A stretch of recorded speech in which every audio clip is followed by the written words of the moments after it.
Hello, good morning. Welcome to the latest episode of Foxes Unleashed. I'm Ryan. I haven't done this for a while, um, and it's because um, there have been a couple of Leicester City matches that have been going on. I didn't want to bore myself going on and on and on about the same thing, so I decided to leave it for a couple of weeks or something like that. And I thought now this is the time to do one. After a couple of weeks away.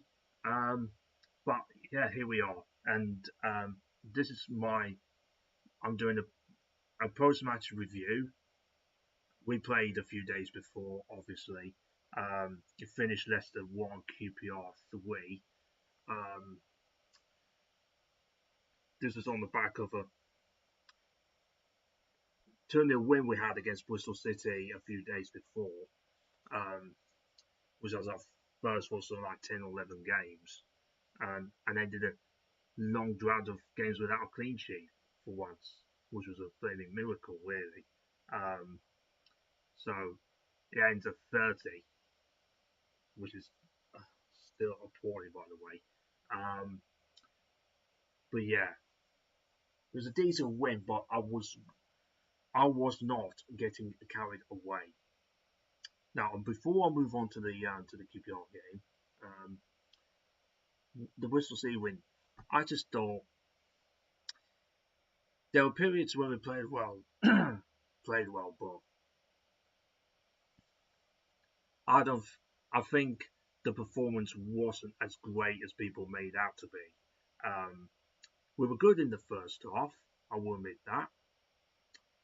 Second half was probably just about game management, to be honest. But I think we were let off the hook to a degree because Bristol City had a penalty, um, and Sturridge, to his credit, made a very good save from the penalty spot, um, which I think was the decisive point. And I think that won us the game, really. Had that gone in, as we've seen with so many times from this team before, I think we would have took the game away. I would not. I think for me, if that penalty had gone in and went to 2-1,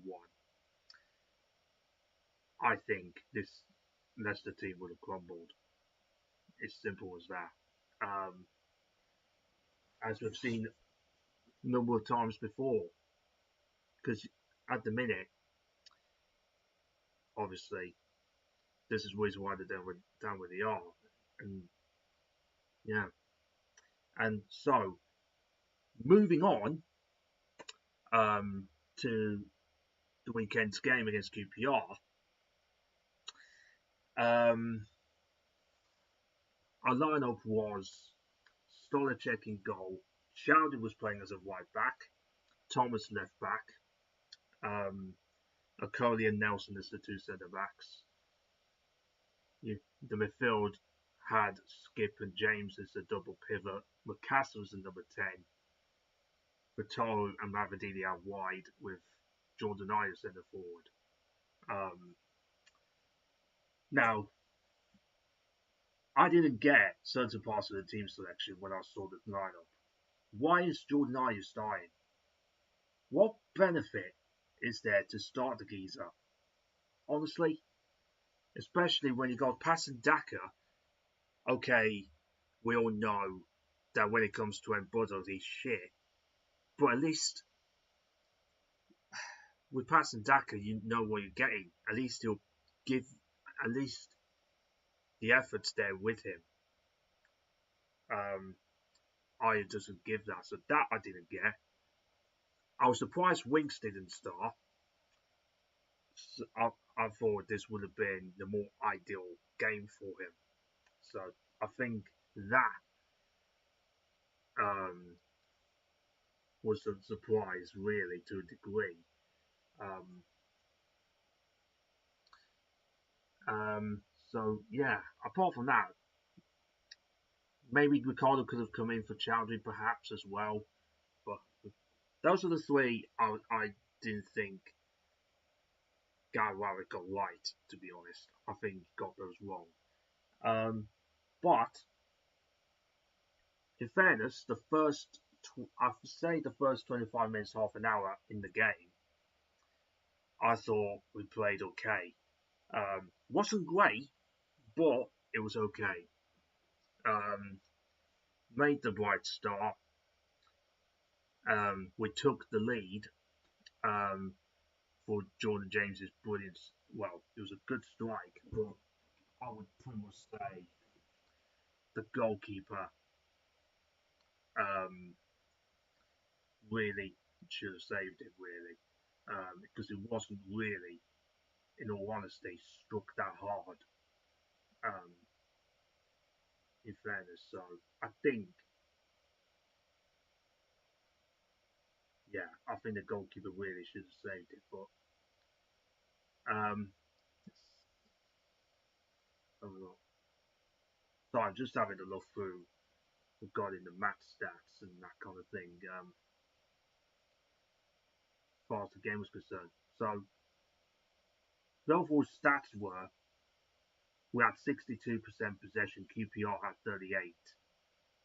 This is incredibly damning as the game went on. QPR had an XG of 1.65. We had an XG of 0.35. That tells you everything you need to know how poor we were in that game for most of it. We had 9 shots, 2 on target.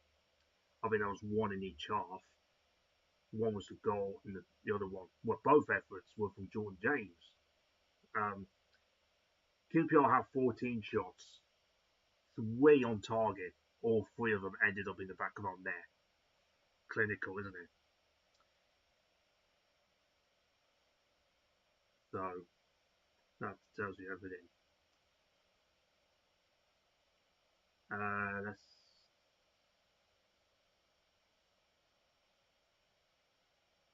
yeah, that says it all, doesn't it?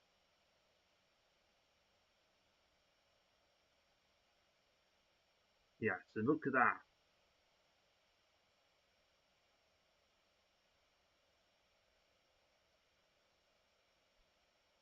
Alex G. Alex G. First half was 0.24. Theirs was 1.17. So their XG in the second half was 0.48. I mean, come on. It just says everything, really. Um, so, anyways, so obviously John James scored a brilliant strike, and the goalkeeper Joe Walsh, I think his name is. Um, yeah, it is. Yeah, the goalkeeper really should have saved it. Um, so you're thinking, why? It's a decent start. Let's build on that. However, there was an interlude. Um, I think it was just after 1.5 hour or so into the game. I think where Isaac Hayden was down. I think in need of treatment. I think he was at the time. But that obviously both teams ended up having a discussion and that kind of thing. Normally have a bit of a get together, have a bit of a chat on what to do in terms of what their approach should be as the game progresses. But what happened was after that we stopped going on the front foot. And, and after that, for most of the game, we just sat back. And we have seen that so many times this season where we've gone in front. I know the Bristol City game was an exception, but a lot of times when we've gone in front, we've sat back. And why? Because because the team as a whole has completely no confidence to build on a bright star. They just don't have the confidence. and that's been the story of the season. Um, I could have seen it coming, to be honest. When I was looking at, because QPR after we scored, they had a decent opening um, that got them a corner from it, so I could have seen. Oh, hang on, they're getting in. They're getting in too easily. I'm thinking, come on, this is not good, really. Um, and towards the end of the half, QPR just had plenty of time on the ball. There was no closing down. There was no urgency from our players to go after them. There was just they're just almost ambling around. There was just like there was no trigger to go and press at any point. And all that did was just invite pressure and pressure and pressure onto our goal. You can't do that. That is really poor, in my opinion. So yeah, it's not good really. And obviously, then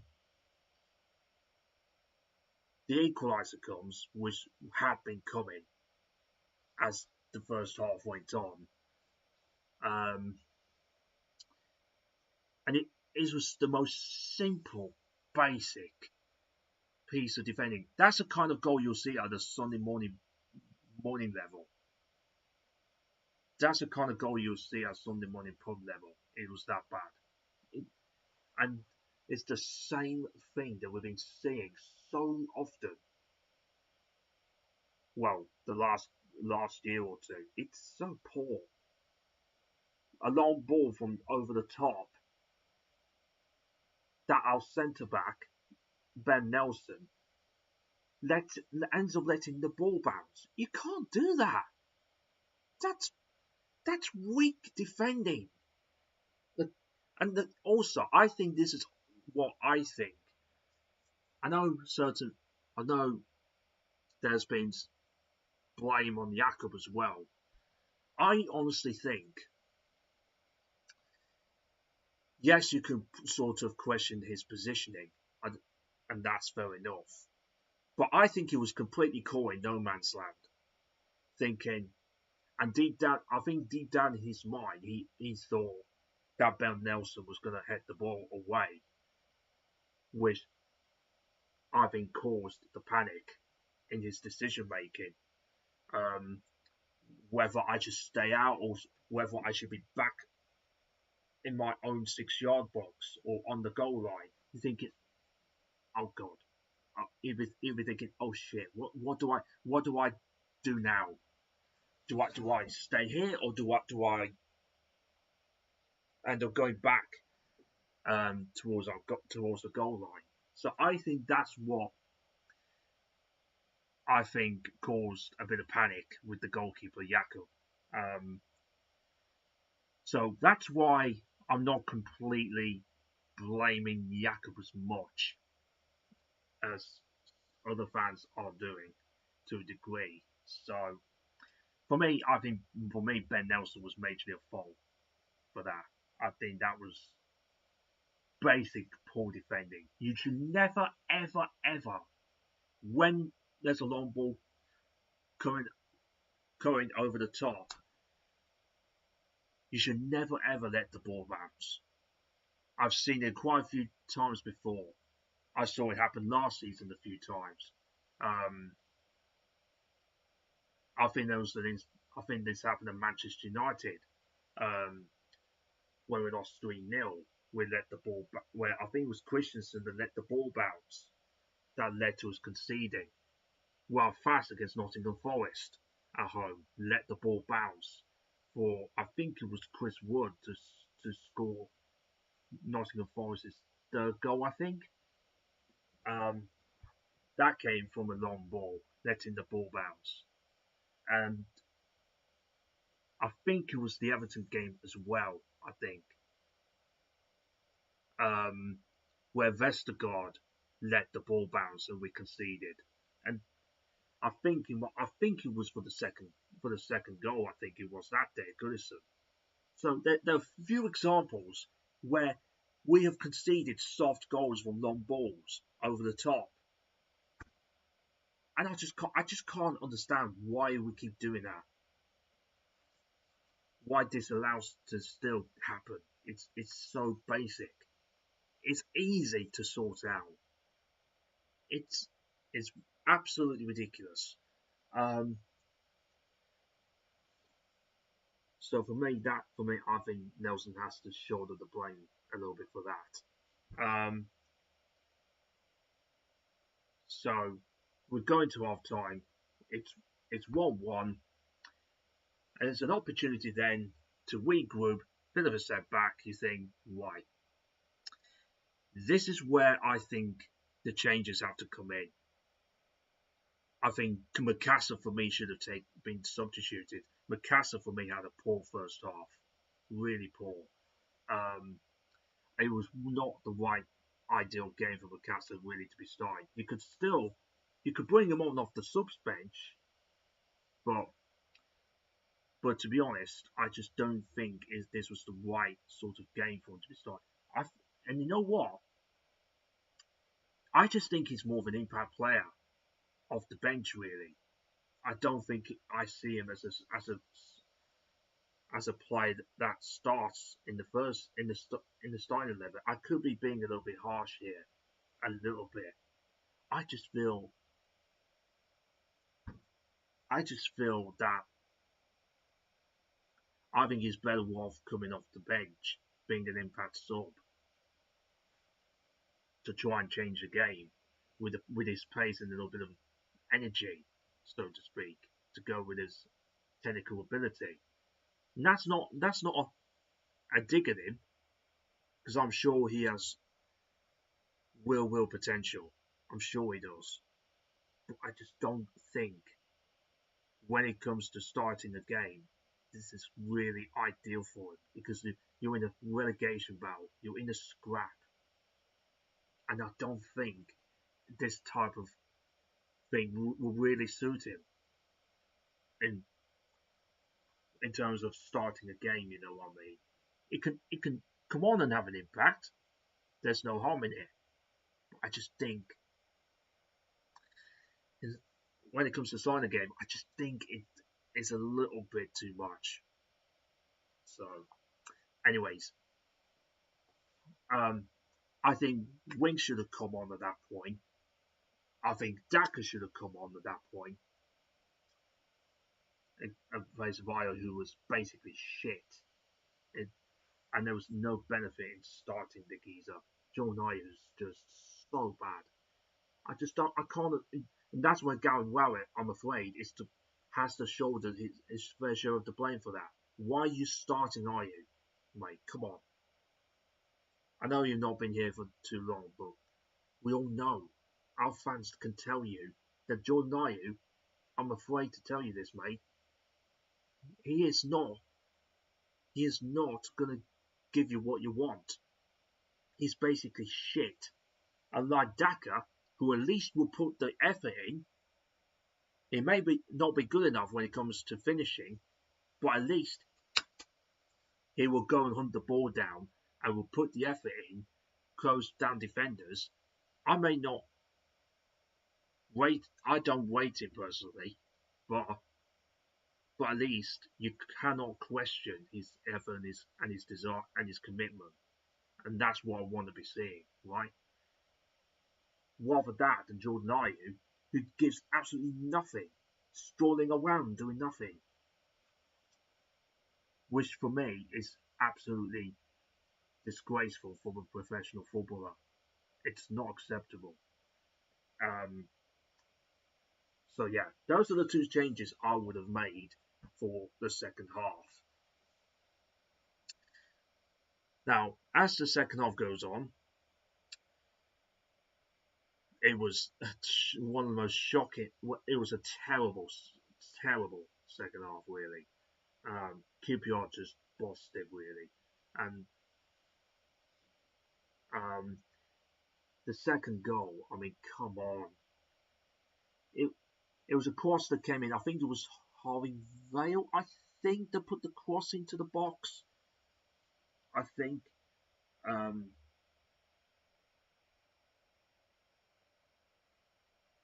yeah, I think it was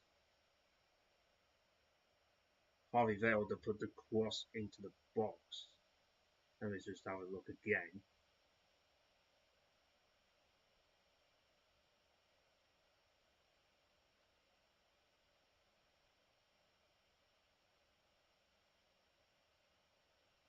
Yeah, I think it was Harvey Vale that put the cross in. So the cross goes in,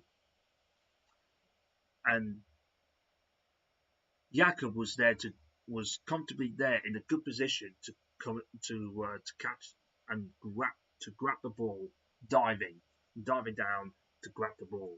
So he was in a great position, but yet Ben Nelson decides to dive in and stick his leg out, and the ball's gone in the back of his own net. Now that for me is down to lack of communication from the pair of them. It, now, if Nelson didn't get the communication from his teammate, then that's Jakob's fault to a degree. But if he did get the communication from Jakob, then Nelson again is completely 100% to blame for it. Now, I think that I, I think I think for me, Nelson again, I think is to blame for that a little bit because he would have known that the goalkeeper was right there, ready to come and collect it. He was in a good position, ready to do so. So why go sliding in? There's no need for it, mate. So that's another soft one to concede. The third one, from a corner, I think it was Harvey Vale again, I think, that puts the ball into the box.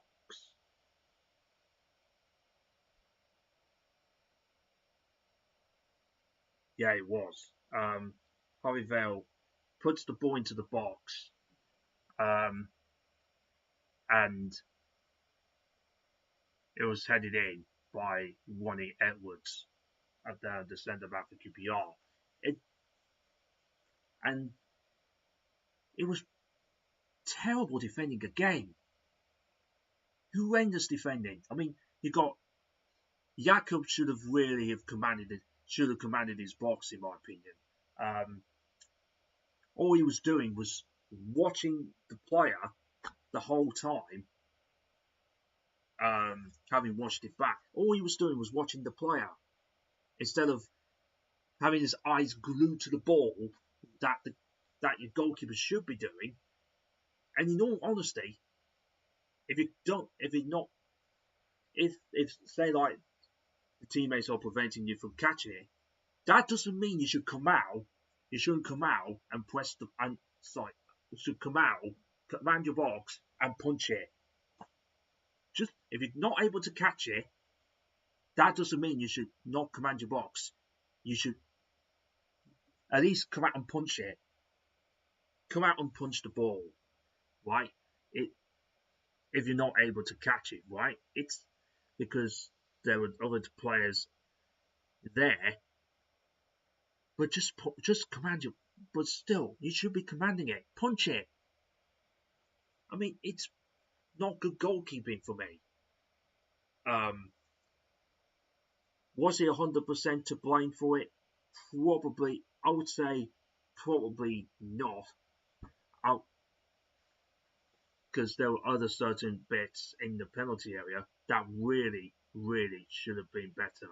You got Oliver Skip ball watching, Ben Nelson ball watching, not not doing their jobs properly, marking nobody.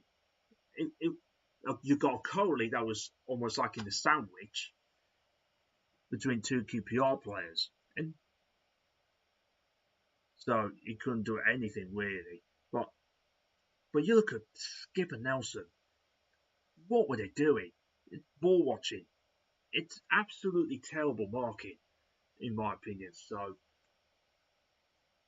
So I think for me that's more of a collective responsibility instead of blaming one individual. So I think that's more of a collective responsibility.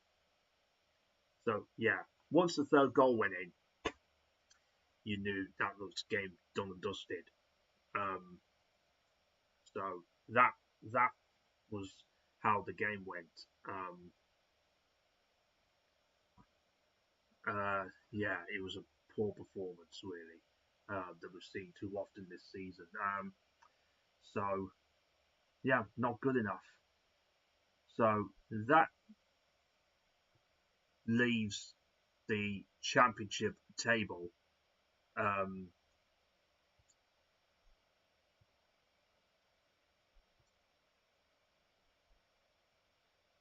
looking like this currently. So hang on a minute, if I can just get this to work. Just bear with me a second.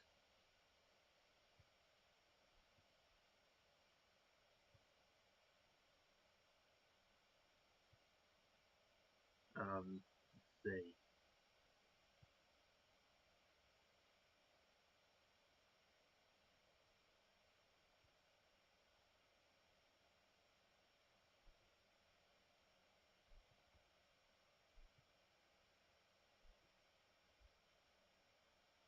There you go.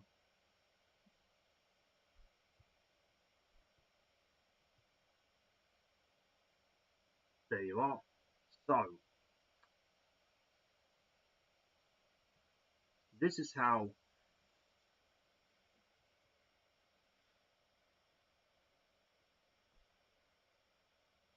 There you go. Sorry about that. So this is how the championship table looks then. Um, so we find ourselves now second from bottom of the league. Um, 38 points with a 6 point deduction, of course. You got Sheffield Wednesday bottom on -6 points. Um, then you've got Oxford third from bottom. They've picked up really good form, which is a concern from our perspective. They're the team with momentum on 39 points. Then you've got West Brom, who won against, I think it was Hull. Yes, it was. They won 3-0 against Hull. Impressive victory. Helped by the fact that Hull were down to 10 men in that game. Portsmouth, 20th currently. They're not in the best shape. They're not in good form. They've been struggling to score goals lately. Um, Blackburn picked up a massive win down the Millwall. Millwall, I think Millwall were down to 10 men in that game as well. Um, so really, it's between from 19th downwards for the two relegation spots. I think the rest of the others, I think, are okay now. If you count Charlton upwards, I think those teams are okay now. If you look at Charlton, they picked up 2 wins from the last 3 games. So I think that's them in the clear.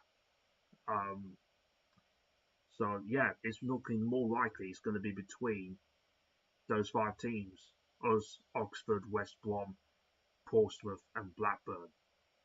But as to who is going to go down, so and then look at it, it's only 4 points in it, so it's not over yet.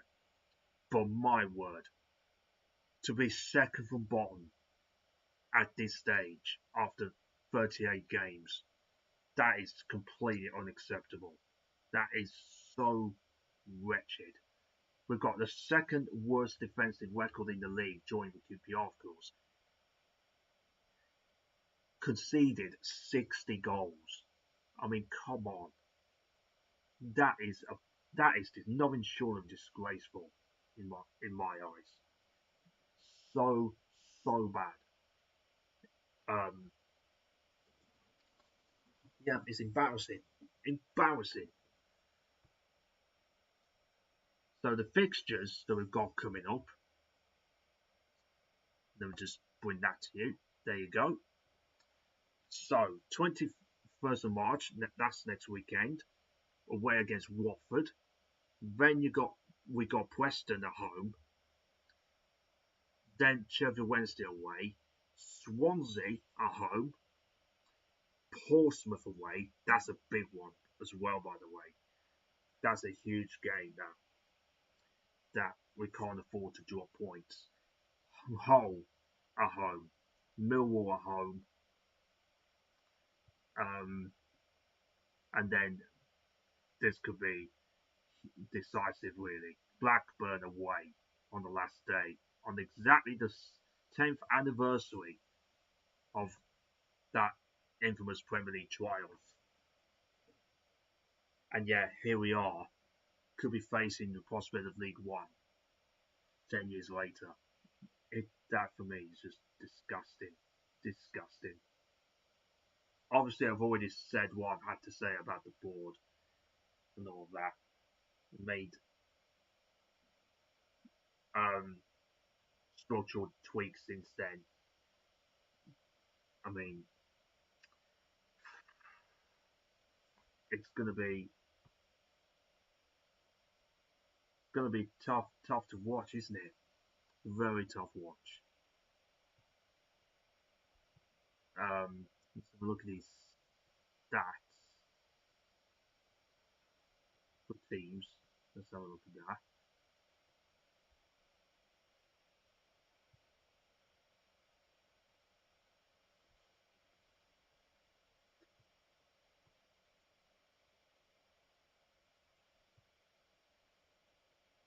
Sorry, spare me a second.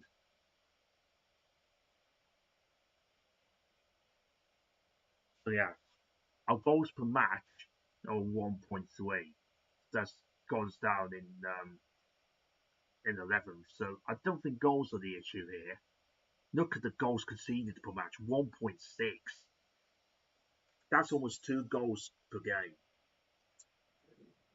Almost 2 goals per match. That is terrible, man.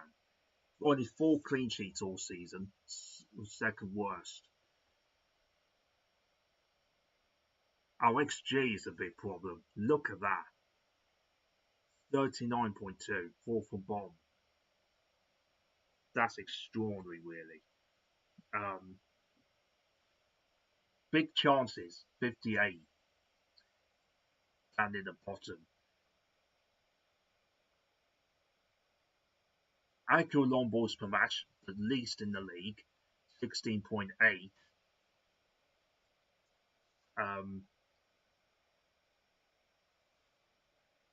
This is another thing. Touches in the opposition box were down near the bottom, 739. You compare that to the top teams, they're over 1,100. That's something else, really.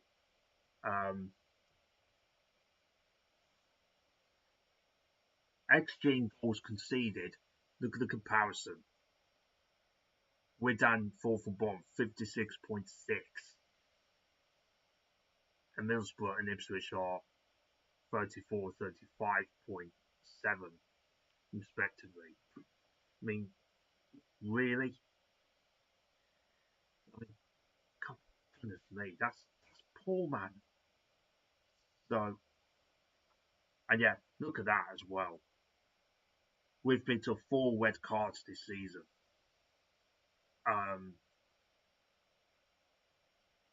So look, yeah, only Birmingham and Sheffield United have picked up more red cards this season than us as well. So that's a bit of an issue as well.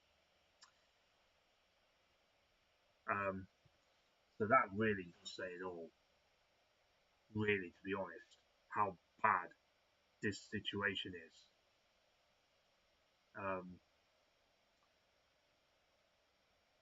Yeah, it's depressing. It's sad. It's really, really sad.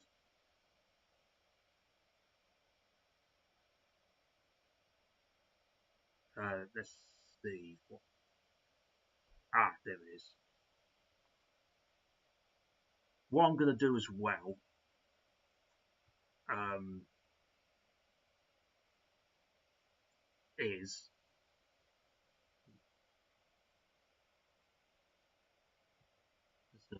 let's see what I can do.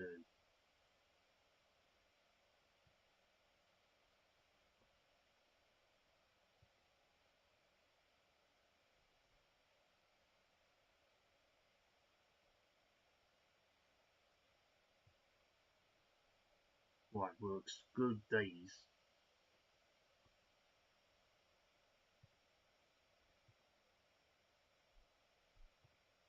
We'll exclude these.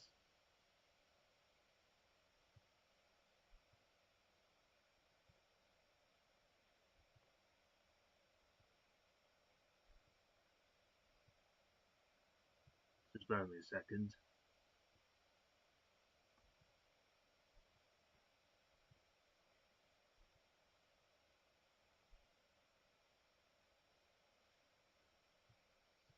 Anyways, I'll tell you what. You know what I do?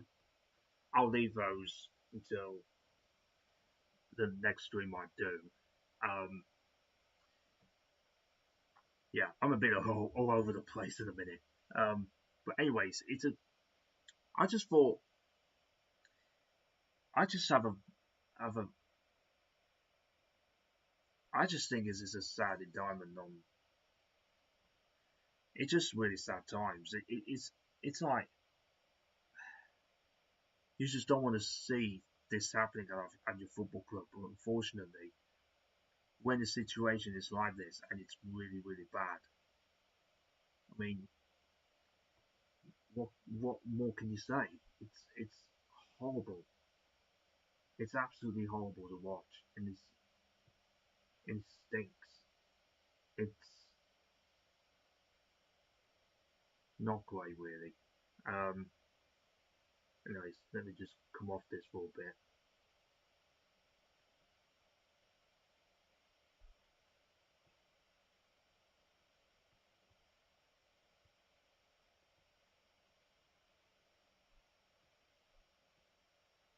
Okay, there you go. That's it. That's better. So yeah, that's what I can. That's the table and the fixtures we've got coming up, and some of the stats I've brought up, and my review on the QPR game, obviously. But yeah, just to wrap it up, um,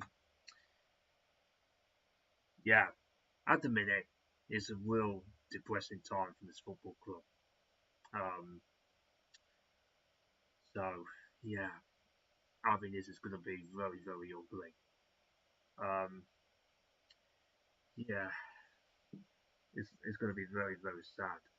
I hope we can get out of this and not get relegated. But within every passing game that passes, you just can't see us getting out of it. It's a real terrible terrible time. We don't like being constantly being negative about it. We all would love to see the good times back at the football club, and but unfortunately, it's not going to happen anytime soon. And that's why I wasn't getting caught up on the Bristol City win and falling into the trap and think, oh, everything's fine now. It no, it was it was rubbish, rubbish. It was never going to be the case, and the reason why is because you can't trust this group of players to go on any kind of a run. It isn't going to happen. We haven't won more than back-to-back games all season. It's patently obvious that this group of players can't do it. It's so clear. I mean, you can't rely on Jordan James all the time to drag you out of this shit. When are the other players going to start stepping up? Aldo Toro was shit in that game yesterday. Sorry, at the weekend. He was shit at the game of the weekend. Again, I mean, honestly, it's really, really poor. And I think for me, the only hope I think we can sort of cling on to is that we hope that the team, in terms of the system, the formation, changes. Like we did in that Great Escape season under Nigel Pearson. Um, we were playing with a back four for most of that season, 4-4-2, I think it may have been. But for the final 10 games, Pearson changed it went brave and bold with a 3-5-2 system. And it paid off. We got the results. And the momentum just grew and grew. So for me, it's not too late, I don't think, personally, to change the formation, in my eyes. Um, I've got an idea, actually. So, I tell you what, let me bring this back up to you again. Apologies for this. I'm going to have to bring this back up again.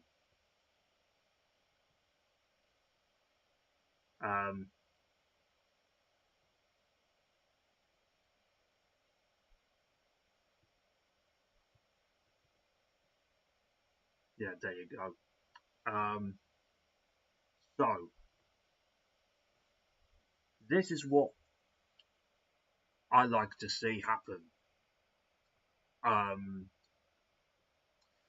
Okay, so this is what I like to see for the Watford game. I know this is going to surprise a lot of people, thinking, "Oh, what is this all about?" But I think it's time they needed to see a change in the system. The 4-2-3-1 formation, I don't think it's working. So I like to see us to go 3-5-2 personally. That is Jakub Stolicek is in goal. The wing backs being Luke Thomas and Aluko. I think Aluko needs to run in this team for me. If we're going to make this wing back system work, Aluko has to play, in my opinion. The back three of Nelson, I've got Lascelles, who I think should be captain, and Okoli as my back three. Thomas and Lucas the wing backs. With midfield three, I go with Skip as the single pivot in front of that, and I have Winks and James as the 2-8s. Winks being the playmaker and Jordan James being box to box. Those are the roles I would give them. And then I'd shift Mavadidi. This is a big bold call I've gone for, from being a wide player to being a centre forward alongside Patson Daka. Now, Steffi Mavadidi has played centre forward before. It hasn't happened throughout his time with us. I like to see that role. I like to see him change that position and go over to centre forward and be alongside Daka. That would be that I personally think I could see work, because you've got two of them that have pace to burn. Because that can't be any worse than having Jordan Ayew in the team, man. Because there's no benefit in having Ayew in the side at all. There's nothing. I mean, come on. We all can clearly see Ayew doesn't influence the game. He just doesn't do anything. So, for me, I'd rather Mavadini play alongside Dak as a centre forward if we're going to say like change into a system with two up front. I know this sacrifices Vitalu from the team, but in all honesty, I don't think Vitalu can have any complaints if he's dropped, because he's been in recent weeks has been really, really poor. Hasn't really done anything. Okay, he did okay against Bristol City and that, but apart from that, it's been poor. I mean, he is so predictable, cutting inside too many times, making it easy for the opposition to defend against him, and doesn't go to the byline too often. And that for me is not right. That's not good enough. You've got to be at least doing that. At least make the fullback second guess. If it means the ball goes out of play for throwing or for corner, you've got to at least do that, right? So for me, on that basis, I'll probably drop Vitaro if we're going to change into this system. So we'll drop Vitaro to the bench, obviously, but yeah. Mikasa, I'd drop into the bench as well. So I think this is the team, the formation I personally like to see us set up with against Watford, because something's got to change. Something's got to change. We can't keep playing the same system and same system all the time, expecting different results. It doesn't work. I know, obviously, attitude has to come into it that overrides over tactics, and that's fair enough. That's true. I would agree with that. Attitude will always override tactics, and that's fair enough. I would agree. But we've all seen all season that this 4-2-3-1 doesn't work. We're just getting overrun constantly. And a bigger concern I found, and I was watching Blue Tinted Glasses last night, and it was a really good point, by the way. We don't have real robust DM. And we know Skip is the closest to that. But we don't really have a robust DM. That this comes back down to recruitment. We just haven't not really replaced not replaced Indeed. And that for me is a concern. It's like, and this not one of our midfielders have a DEFCON of over 60%. I'm thinking, what? That's not good. That indicates to me that the midfield gets overrun far too easy, especially when we're playing with the midfield too. I mean, come on. I think for me, we need another central midfielder to go in there, have a midfield three. Instead of playing a 10, why not just play with 3 central midfielders? So that's why I go with this system and see what happens. So that is going to be that for me is my team I would personally go with.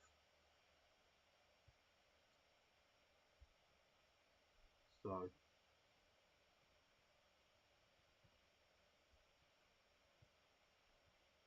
there you go. So that will be my team for the Watford game, obviously, next weekend, and with a different system. So I'm going to leave it there.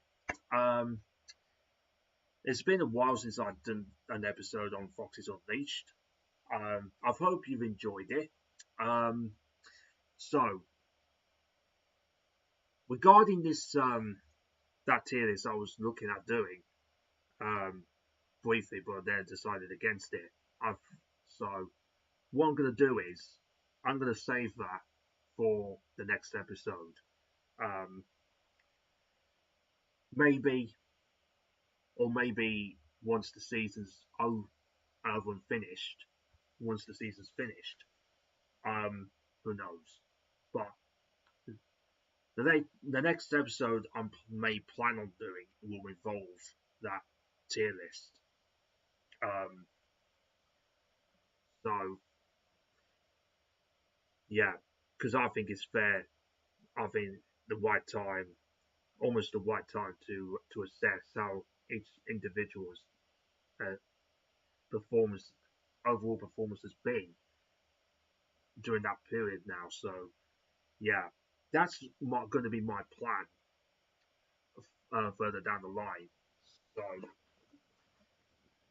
anyways, so until then, yeah, thank you for listening to this listening to this episode that I've done today of Foxes Unleashed at this early stage in the morning.